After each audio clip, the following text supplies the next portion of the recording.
আসসালামু আলাইকুম প্রিয় দর্শক, কেমন আছেন আপনারা? যে যেখান থেকে আমার ভিডিওটা দেখছেন আপনারা সবাই ভালো থাকবেন।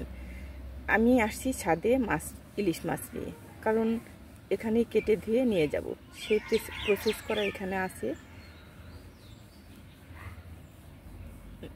এক হাতে ক্যামেরা, এক হাতে মোবাইল, এটা কাটা যাচ্ছে না, তাই অফ ক্যামেরাই কেটে নিলাম। তারপরে ভর্তিতে আমি আপনাদের সব কিছুই দেখাবো। মাছ কেটে ধুয়ে নিয়েছি, এখন আমি রান্না করব। চলুন দেখবেন।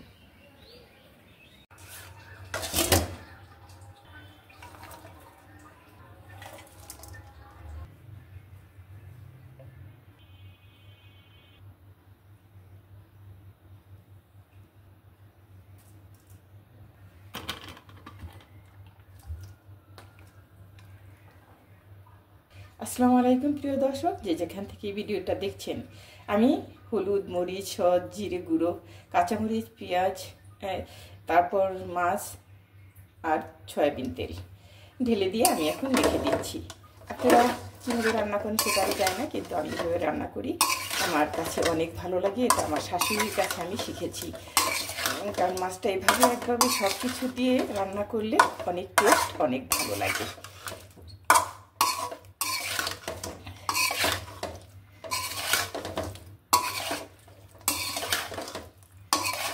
ইলিশ মাছ পুরোটাই রান্না করে নিলাম।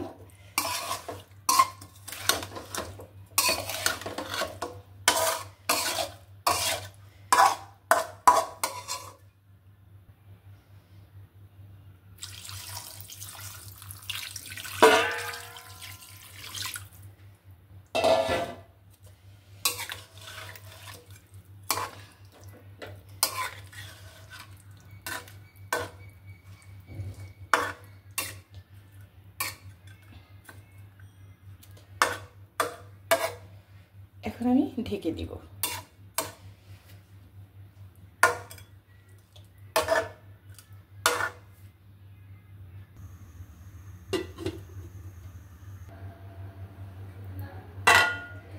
প্রত্যেক দিনে একটু মাখা মাখা করে রান্না করি, আজকে সবাই বলছে একটু ঝোল রাখবে।